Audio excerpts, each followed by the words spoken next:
The John Lebang Show has been known to make people laugh, sing, think, scream, throw things in rage, and generally lose their minds. Listener discretion is advised.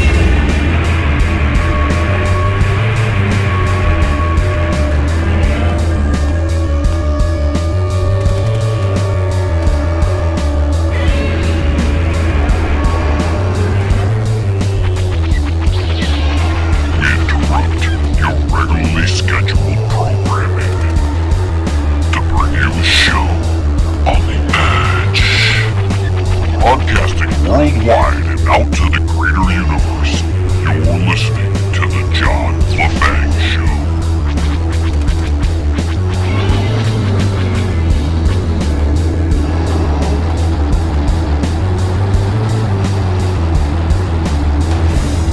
Greetings, Earthlings, and alert the media. The banger is on the microphone.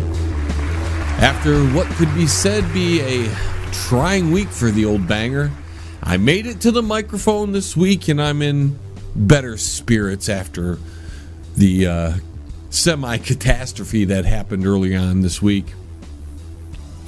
I want to thank the people who bailed me out over because I was in a little bit of trouble. So thanks, Dad and Des and Bob and Mom and Max for being there for me when I was in big trouble. But we're all good now.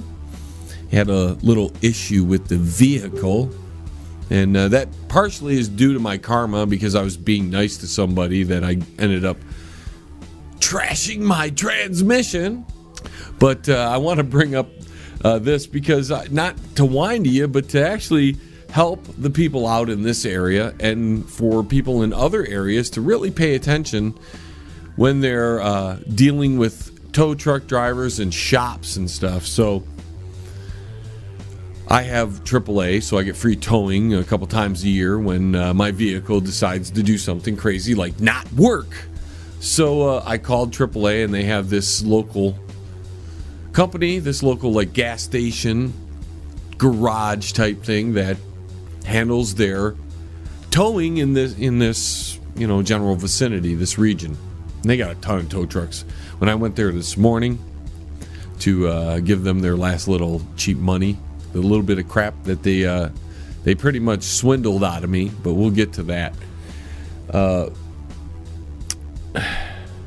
So I called AAA, and AAA comes and has this guy show up, and I knew it was a transmission. I'd set it up with AAA to go to a dealership. We were going to tow it right to the dealership. I was like, it's a tranny. I just knew it. You've been driving a car long enough. You've seen enough things to know when a certain thing happens. If you're paying attention, and because I've had used cars my whole life, I don't buy the new cars. I'm not a fan of the extreme high payments and the overpriced value of the vehicles. So I've always had used vehicles, and so I know what repairs cost and what things sound like when they're broken, right? So I knew it was a trans. I talked to the AAA. We had set up to go to the dealership. The tow truck driver comes, and he's a mechanic too. And he gets in and he turns it on and does a little thing. He goes, "Oh, no, man. You know what? This is only like $400. This is your front axle." And I'm like, "You sure?" Because it pretty much sounded like the transmission to me. I mean, God forbid. I've only been driving for 30 plus years, right? Nah. These front wheel drives always have this problem. Okay. All right, so I go. He goes, "Let me take you to our shop." Okay, fine. You're closer to my house anyways. Gets back to the shop, and the guy, I get dropped off back at where I was at, or where I was before I took my friend to, his home. And I get a call an hour and a half later. It's like, yeah, it's your transmission. It'll be $1,700. Now, I know transmissions are expensive. I know that for a fact. They're not cheap. And I'm like, then why did your dude tell me that it wasn't that? Because I knew it was a transmission, And I wanted it taken over to this place because at least at a dealership, they deal with that type of vehicle, right? You either, for a transmission, there's a couple places you go. Transmission shop or the dealership. You don't normally go to your local garage. Just saying. They don't deal with transmissions every day like a transmission shop, and they are not specified or, they don't have enough time. They're not a master at doing it like maybe a dealership. So I'm like, well, I don't have $1,700 to give you right now, dude. Let me think about this, and I'm going to have to call you back because, it's not easy just to shell out $1,700, especially when you don't have it. So as the day progresses, I'm setting up what I can. I'm going to have people pick me up. We're going to talk to some people, see what I can get accomplished so I can figure out my car problem. And the Telegraph and Wick BP, which they call themselves Telegraph and Wick Amico, I don't know why. They used to be Amico, but no longer, calls me up and says, hey, buddy, I've got to park my rigs, my tow truck somewhere. Your car's in the way. You need to get out of here. You owe us $60. I'm like, well, I haven't decided what I'm going to do yet, dude. I'm trying to figure it out. Well, my boss wants this car out of here or something like that. And I'm like, listen, dude, your guy told me it was going to be $400. That's why we went to your shop. I would have never brought it to your stupid shop if your guy didn't say it was something easy.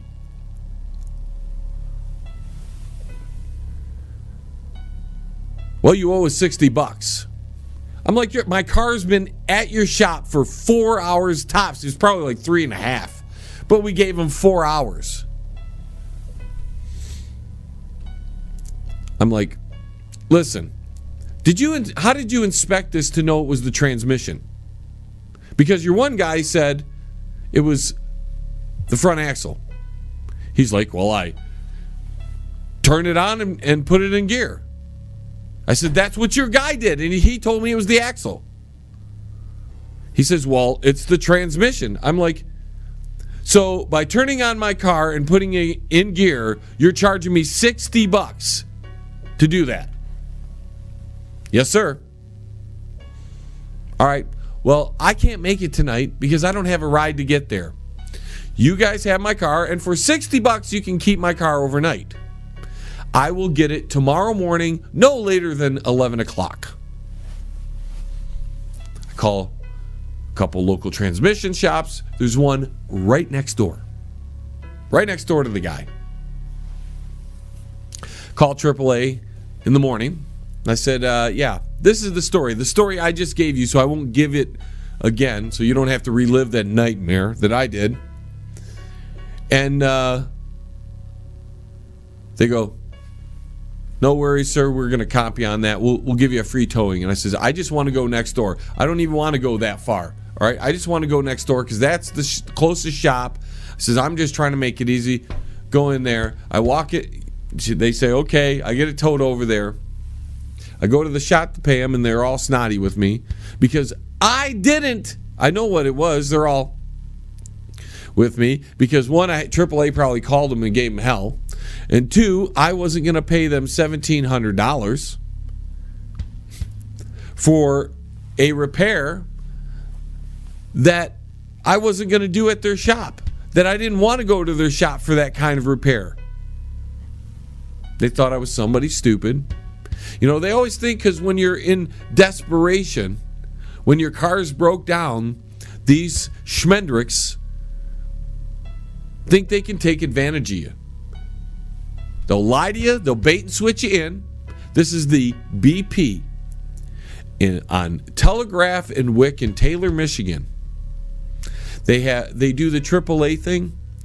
So, like, a warning to fellow AAAers out there and other people who have broken cars and need a tow. Do not believe what their tow truck driver says. Have it towed to a respectable shop, one that will give you a fair and honest price. Because guess what? I went to the transmission shop, and they said $1,600, and that's the full-blown rebuilding the transmission and everything, and you'll be great. So for $100 less, I'm going to a professional shop to get what I know is quality work, because I had friends who told me this place is great on top of it. So that, there's some history there, instead of dealing with these schmendricks who were just trying to bait and switch me. So when you're stuck on the side of the road, folks, and you got a tow truck driver and they tell you that they can fix your car, tell them the hell with you. We're going to a shop that I know. And find yourself a respectable shop. Go around and talk to these guys, and they'll talk to you, and you'll be able to find a shop that you like, the people you're dealing with, and then you can go ahead and make sure that you constantly go to that shop. And if they don't screw you over, keep going. Because you're going to build a nice repertoire there. You're going to have a good friendship. And over time, you'll get discounts and they'll do you favors and all that. That's what I'm saying. And these schmeckle abusers, bait and switchers, people who abuse people because they're broken down and they're in desperation, we need to out these guys more often. And I'm going to continually do this. They don't know yet, but I may have a little fun with them real soon. May have a little fun with them. But we'll save that for a later show. We have a few more minutes, so I thought I'd discuss one of our favorite topics here, and it's ComScam. That's right, ladies and gentlemen, ComScam. And other people know them as Xfinity, and they're probably under another name somewhere else. But, that place with horrible service. Pretty much horrible customer service. I finally got rid of those bastards this week. That's right, folks. I went to one of their competitors, and they had a 30-day trial. And if you liked them, after 30 days, you'd stay with them for a year. You'd have a year contract at a certain rate, which happened to be about $20 less than ComScam. And I have this company come in and they put in the internet and they're running it, and I'm testing things like uploading videos that would take 2.5 hours on ComScam. This is supposed to be the same speed, by the way, ladies and gentlemen. My videos were uploading in a third of the time. It's very interesting. See, ComScam is a con. They're a bunch of con artists, and they do dirty, rotten things. This is how cool this new company is. And if it works out, I'm not going to give you their name just yet, but if it works out, I'm going to start pumping this company a little bit because, well, they're not ComScam. They're not. This company, I called them around Christmas. I asked them, I said, hey, what's your prices? The guy gives me his prices. I says, listen, it's the holidays. It's freezing balls cold right now. I'm not going to have your text come out right now. Talk to me in the new year. Get a hold of me in the new year, and we'll get this worked out. Took a couple weeks. We got everything worked out. Got a great deal. $20 less than ComScam. Same speed as ComScam. And I'm a new customer. I was like a 15-year customer with ComScam. Never got deals with ComScam. In fact, they raised my rates in December. I'd pay 2 months in advance.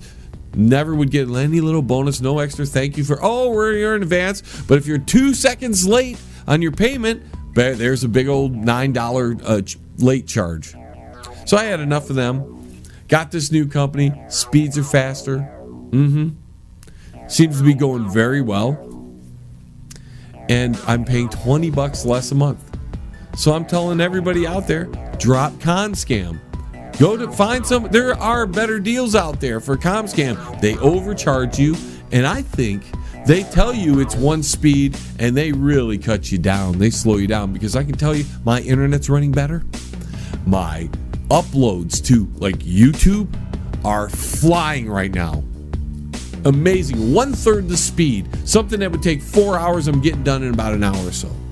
So anyways, folks, we're up against the break. As you can hear the music kicking on. I really didn't talk about a whole lot that first segment, but that's okay.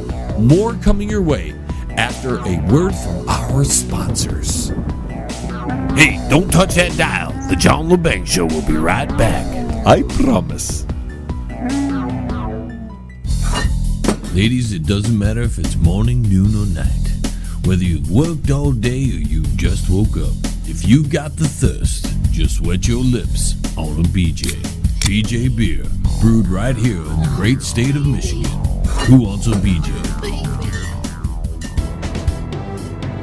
You're listening to the John Lebang Show. Join the radio revolution right here. It's better than some good Thai stick, man. Yes, I would like some too. I want to get into a little topic here that's off most of the current news. It's more of a thing that's been on my mind. I've spent most of my adulthood toying around, getting myself involved, participating in the music industry in many forms, not just as a musician, but as a producer, as a graphic artist, as a video maker, as a radio host. My most recent endeavor in the realm of entertainment, I suppose. And I am on a lot of stations, we'll say. And I see the attempts by other shows, all the stations I'm on, in helping out the bands out there by playing their music, by promoting them, by having them on for interviews.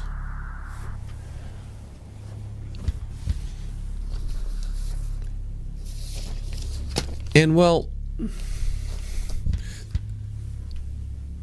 these shows out there, I'm kind of speaking up for all the shows, all the stations that I'm involved with. They put a lot of time and effort into building these stations and promoting bands and playing music that would not normally get played. You wouldn't get a chance to hear these songs on regular radio, or if you did, it was on a Sunday night when nobody was listening.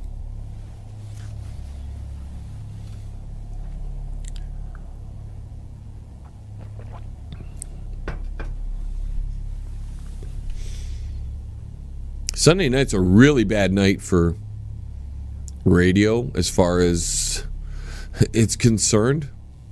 That's because there are so many television events going on that people like. It's amazing that my show does so well on that evening, but I've always gone against the trends and done pretty well at it.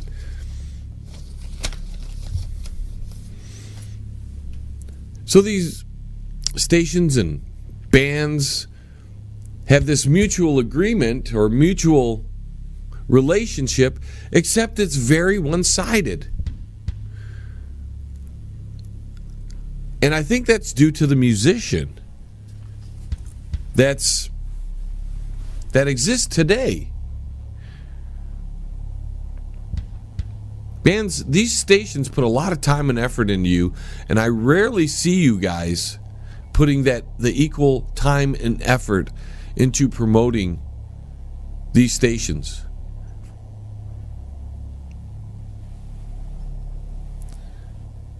And it's kind of a shame.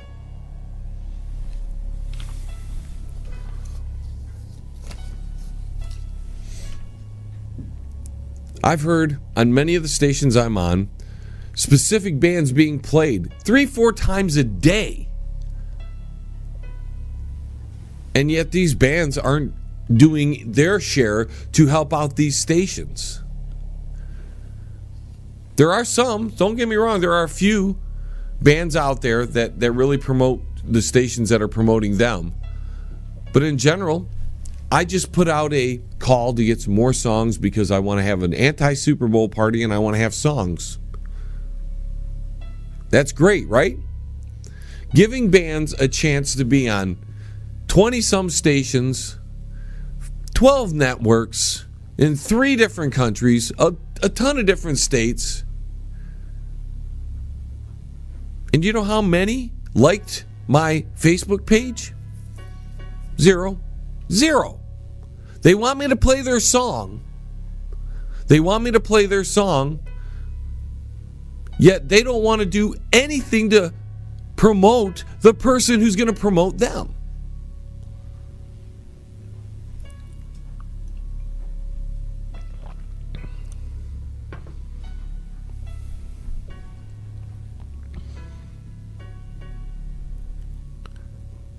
And I don't understand that. When I was in deep as a band member, when I was young and I was out there promoting my music, any magazine, because there weren't websites. See, I started in all this before there was websites. When you couldn't just post a Facebook event and go, everybody come to my event. No, you had to get off your butt and go door to door, bar to bar, event to event, and promote, hand out flyers. It cost you money.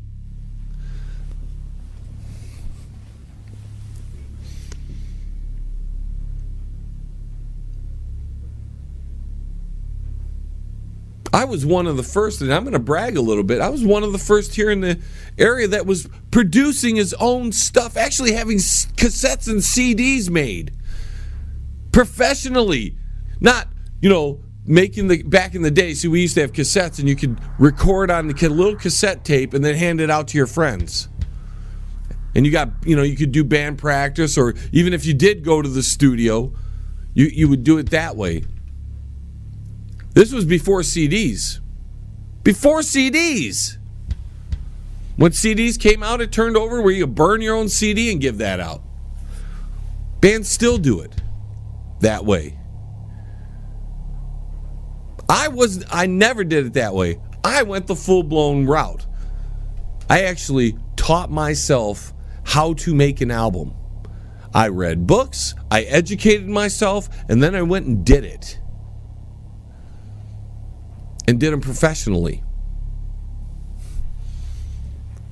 Every one of my albums, they looked like it was AC/DC or Black Sabbath. I made it look like I was on par with them. It's a different animal today. And these musicians, not all of them again, there are some out there that work their butts off and do a great job and are talented on top of it.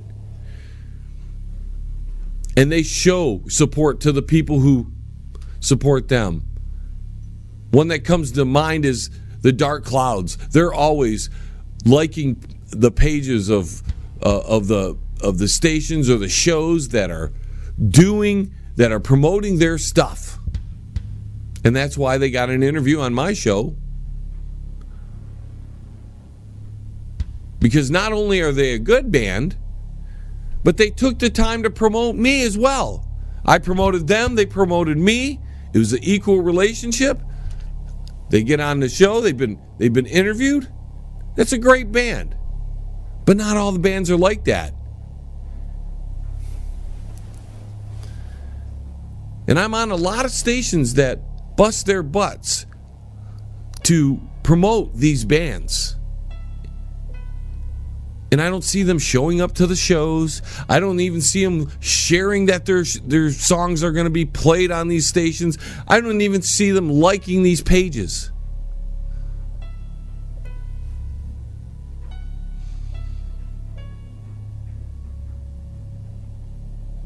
A few months ago, people had just intense fury at Don Dokken for making comments about crappy local talent at a bar he was playing at locally.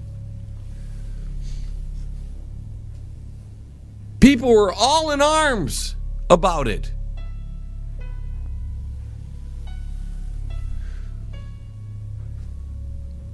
But was he wrong? I can tell you my experiences with musicians just in the past 10 years. Beyond that.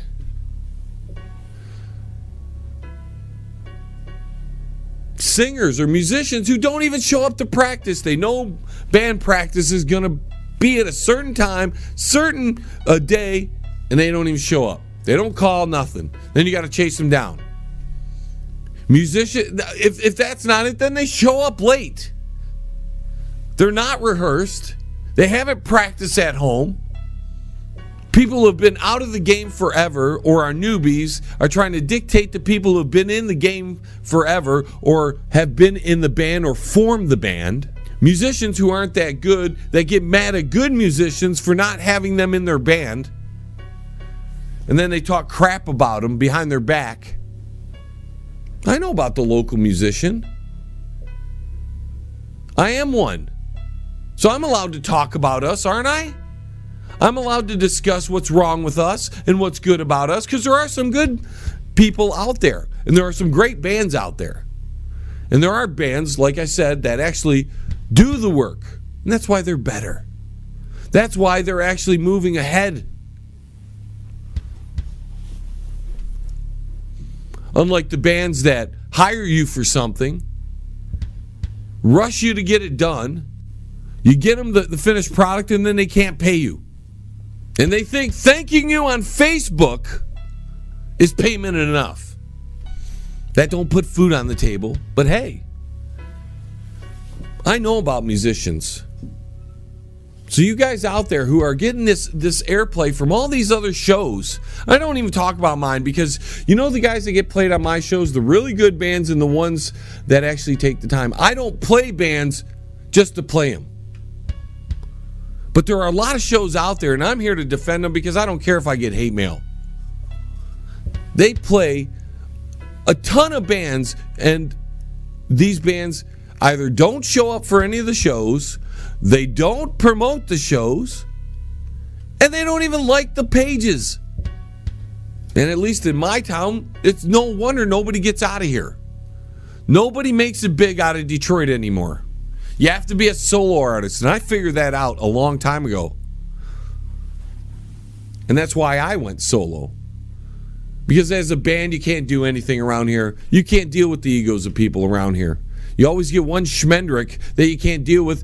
And because there is only a limited number of really great musicians who have a good attitude, who practice on their own, who are ready every single day,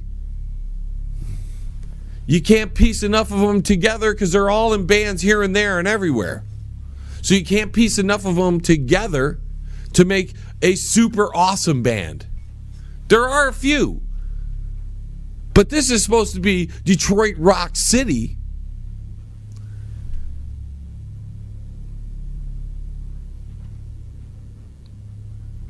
We have a great history of music here. Rehearse, guys. Get to practice on time. Know your stuff. Promote your band. Share and help out the people that are helping you. If a station is playing your music, if they play it once a day a week, you should be promoting that station once a day a week. Why? Because you need to tell people to listen to the station and listen to your stupid song.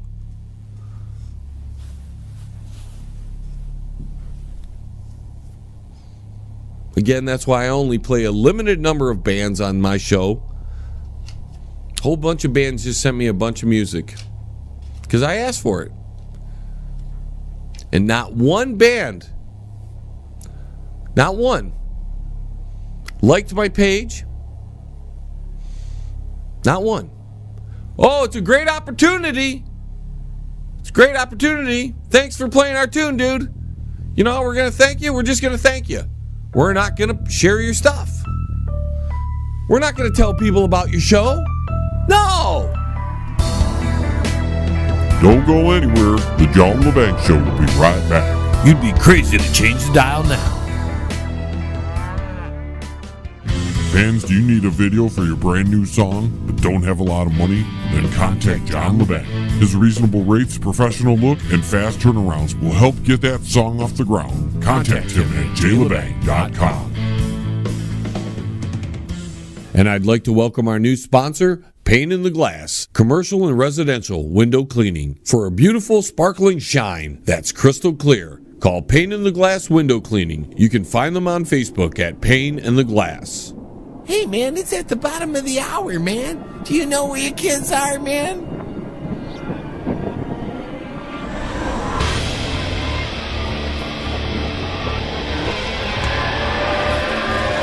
Forces of darkness, the treasonable minds who collaborate, must, can, and will be wiped from the face of the earth.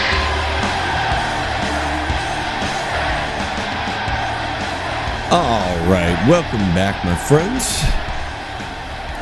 You know, a recent news event has come up, and it's making all the Twitter feeds and all the Facebook trending feeds, and that's the fact that California is looking for a way out of the United States, and they want to secede from the Union. And this is where I have a little problem with people on the right side of the aisle, political aisle.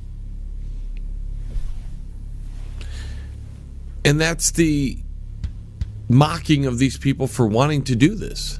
In 2012, when President Obama won the second term against Mitt Romney, and I saw lots of states or people from states petitioning the White House to secede from the Union, all kinds of states.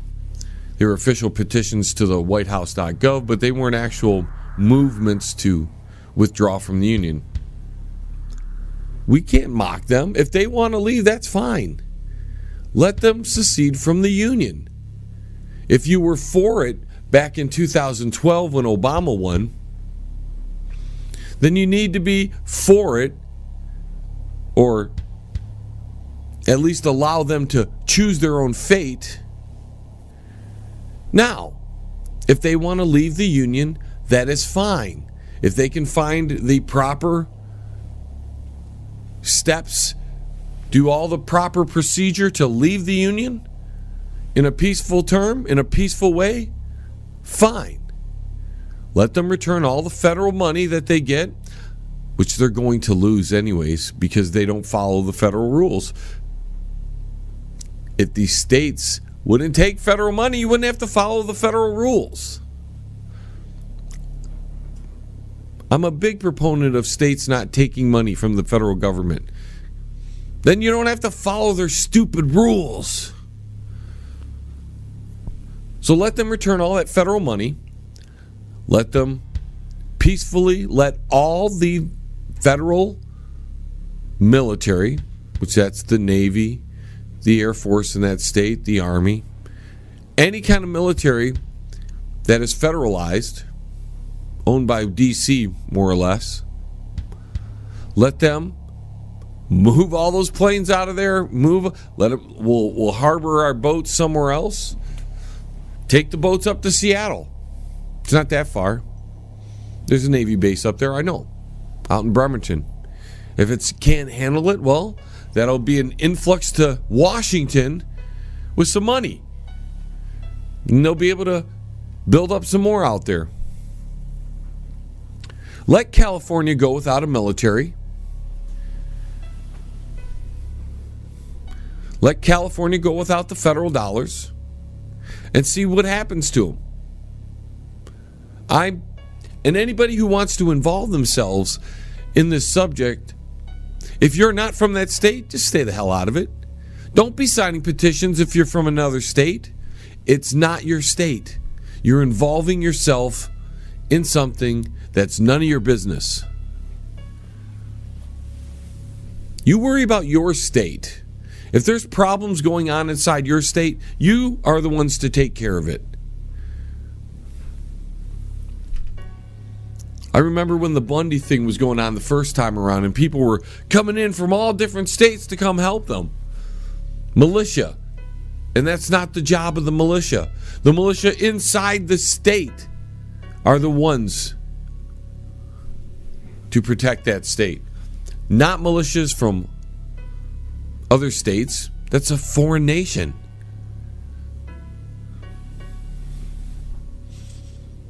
That's where people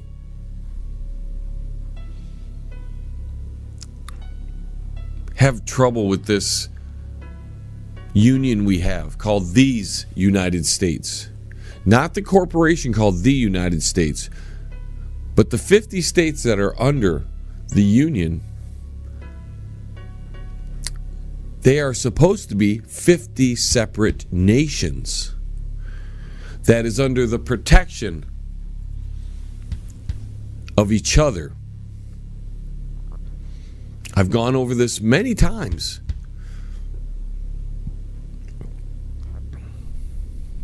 So if we're under the protection of each other and California wants to leave, we don't have to protect them any longer. They're on their own. They get anything that's federalized as far as the military is concerned, as far as the police, everything must be returned to the United States. So that's going to leave them with not a whole lot of military.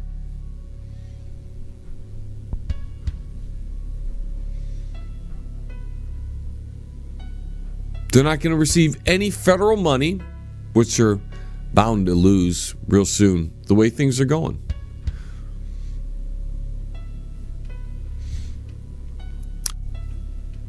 You people on the left, if you wouldn't have let Barack Hussein Obama go half-cocked and just sign away everything via executive orders, you wouldn't have to be freaking out over Donald Trump doing it.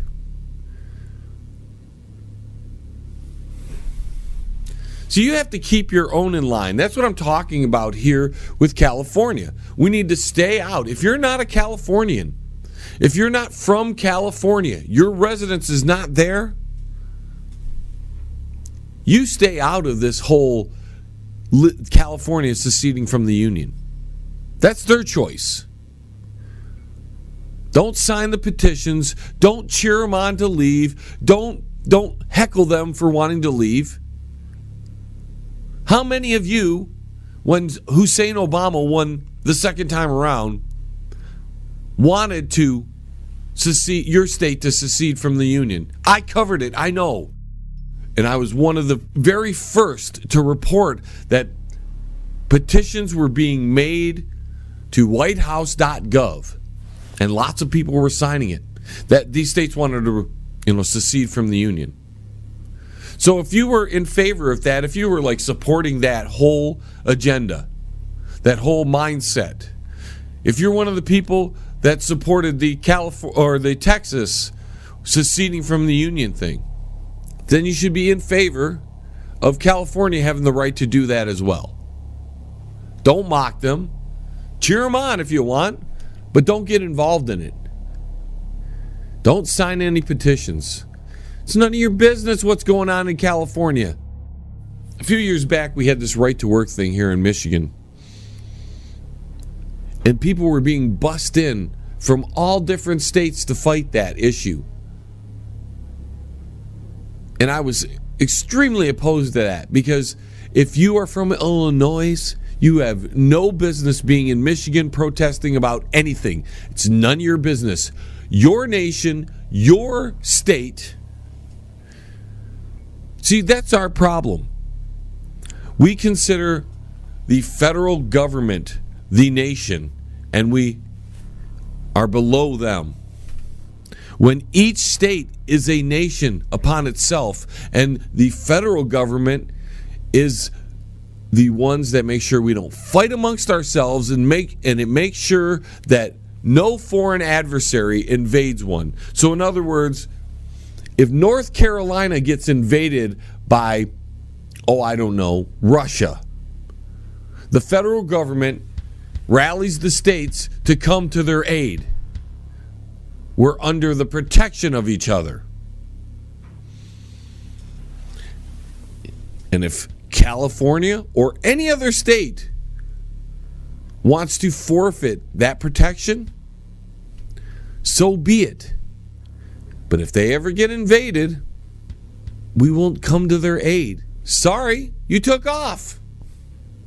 And with the type of person in California, let's just say they're not the most rugged individuals. Chance of chance of people from California, or I should say California, eventually being invaded and taken over by a foreign adversary, let's say from the southern border, is extremely likely. And when that happens, whoever the president is and whoever the border states are, which there'll be a lot of border states at that time, if California leaves, we'll just plot military, federal military on the border there, and we'll build another wall. So again, any of you that are complaining that California wants to secede the union, you're making fun of them or mocking them, just shut up. Let them do what they want. If they want to leave the protection of the other 49 states, get out. That's fine with me. But it's up to them. Don't get involved in their petitions. Don't go to their rallies. Stay the hell out of it. Watch what happens. If they leave, they leave. Eventually, they'll get invaded. Trust me. I can think of the country right below them, or an ally of the country right below them, the 49 United States. We'll sit there and watch, and we'll extend a wall. There's a lot of controversy going on about the wall. First off, the wall has been approved years ago. The money has already been allocated. I don't know where it went. That's another story.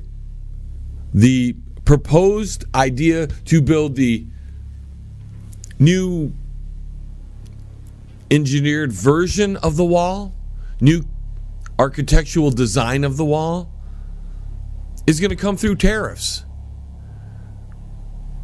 And those tariffs are going to raise the price of products from that country. And as Donald Trump did say, Mexico will pay for it. And that's how they're going to pay for it. He's always said that. And if you're not enlightened enough, if you haven't paid attention enough to know that's what he's been saying the whole time, that through tariffs, Mexico was going to pay for this wall, then I don't know what to tell you. Because you should be paying attention. That's the problem with a lot of people out there. They read the headlines, and that's it. You get in debates with people over the wall, and they claim it's going to come out of their pocket. And that's not how it's ever been proposed. Oh, in the past it has. But the new architectural design, the new makeup, the new idea behind the new wall, the finances of the wall was always going to be taken through tariffs. And what's going to happen is a byproduct of these tariffs, and that's where people don't have much foresight. The byproducts of these tariffs are companies are not going, because they're going to lose sales. Because when a product from Mexico, which is of a cheaper quality than a product made here in the United States, more times than not, is made to be the same price as the American product, people are going to buy the better product. And you know what's going to happen? These companies are going to go, wow, we better go back to the States because people are buying American now. And we'll see companies come back, jobs will be created, and quality will go up because we're not buying cheap foreign products.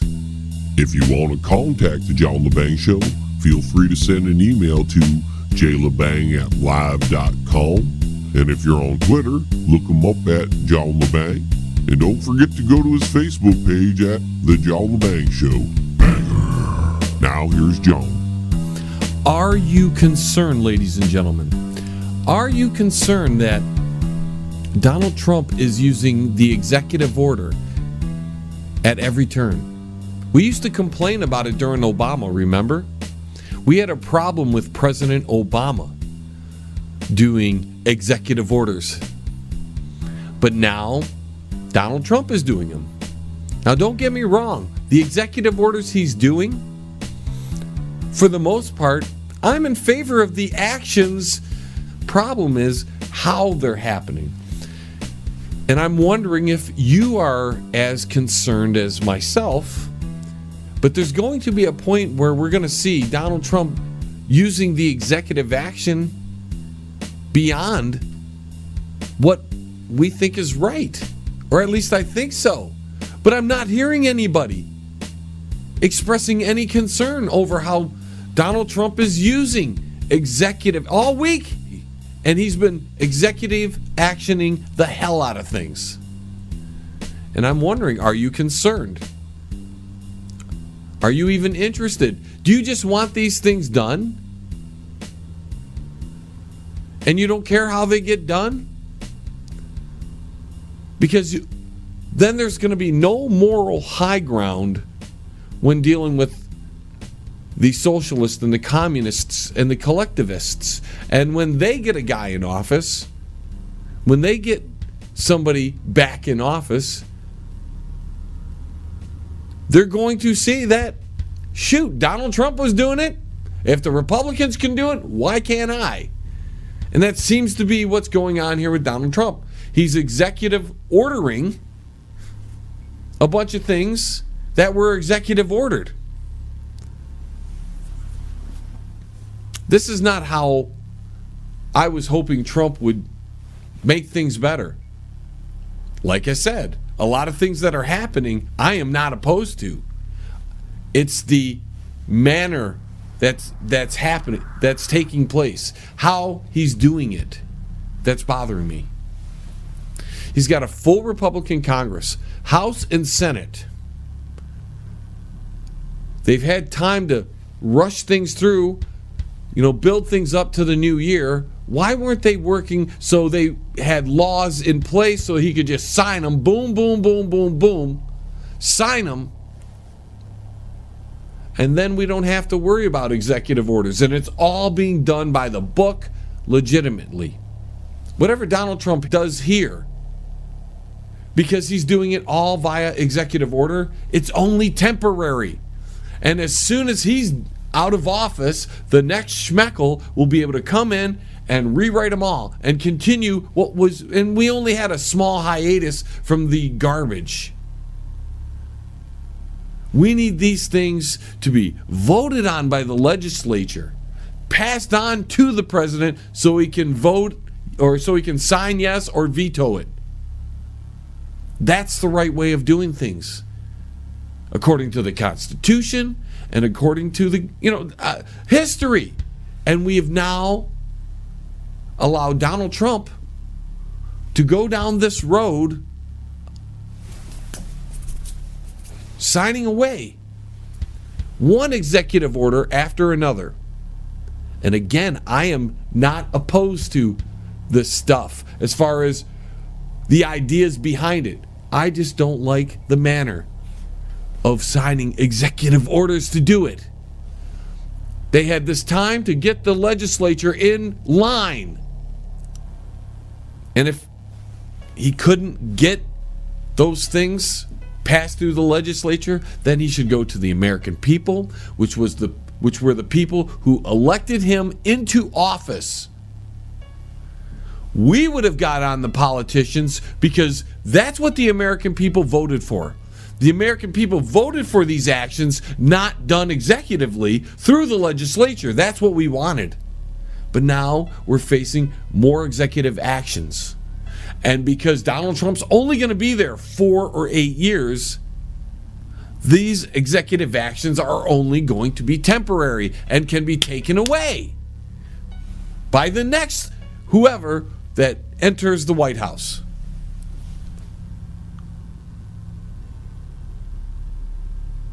And I actually think he's doing this because he's trying to do some good for the country.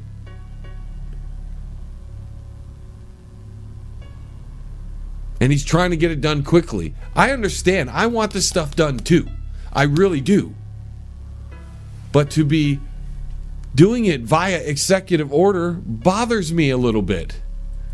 What do you guys think? Do you think it's okay that he's doing these executive orders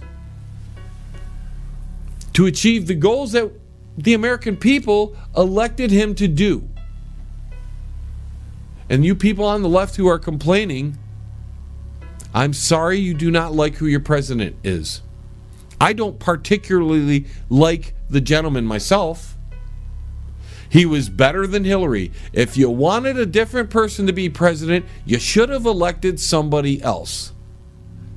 And when Bernie Sanders got ripped off, and it was public, it wasn't some secret, those WikiLeaks documents were available. We know Bernie Sanders was ripped off, and yet you guys sat silent and you took it.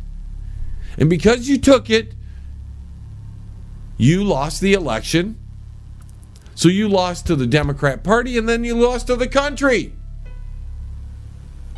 So next time, when your guy that you like gets ripped off within your own party, cause a ruckus and have a civil war inside of that party.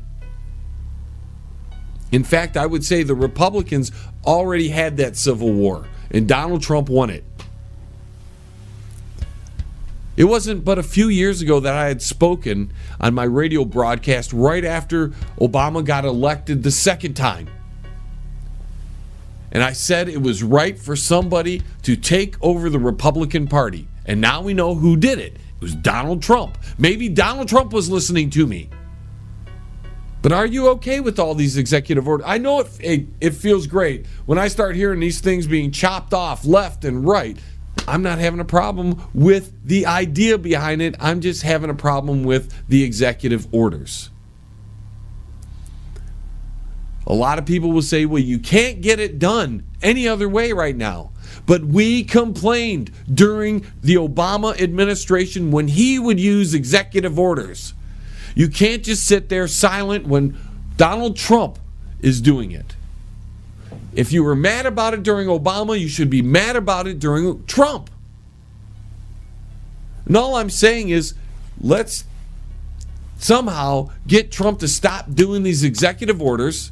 All of us, send him letters, whatever. No more executive orders. And then we get on the legislature to make these things permanent, because the executive order is temporary. We need the legislature to create these laws, to get rid of laws, to make these things more permanent and solid. No matter what Donald Trump is doing right now, as soon as he's gone, that can all be rewritten out of there because they are executive orders. We need hard, concrete legislative power behind what Donald Trump is trying to do, which means Donald Trump needs to come to us, the people, explain to us what he wants to do, and then allow us and get us going so we can get in there and force the legislature to do its job properly. America has gone off the rails because it doesn't follow the rule of law according to the Constitution. And we as constitutionalists, the strongest supporters of it, the ones that are the most vocal about following the Constitution, we're the ones that have to keep Donald Trump in line. We have to express ourselves and make itself clear to Donald Trump that we want what he's doing. We like it, but we want it done in a more permanent manner, which means legislatively through Congress and the Senate, and then he can sign it into law. These executive orders are only temporary, and they're only a Band-Aid because as soon as he is out of there, they can be rewritten. And it's making me a little upset because I don't like executive orders. I don't like a person having the power to dictate. And if you were complaining about Barack Hussein Obama using executive orders, if you ever complained, you have to then re-examine your position on Donald Trump. And don't say, I don't like Donald Trump.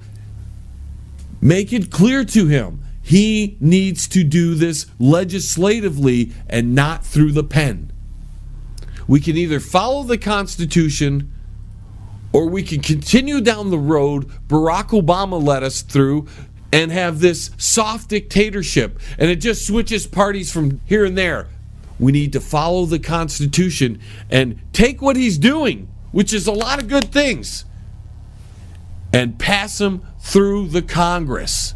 Get him that way. Then he can sign his name. If he's so eager to sign his name, let's get it through the House of Representatives, make him the law, send it up to Congress, pass it there, and then send it over to Mr. Trump, and then he can sign all he wants because, damn, it was done the right way. And that's my biggest problem with it. And I want to know what you think about this. Do you think Donald Trump's executive orders are fine?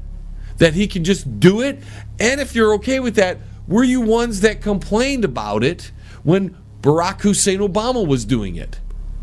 I'm so glad I'm not a Republican or a Democrat, because I can sit here and I can examine things and I can criticize when I have a problem with something, and I don't have to sit there and shut up because I'm part of a party and that's all I vote. I don't vote just R and I don't vote just D. In fact, I vote very little of those two. But are you as outraged as I am that he's...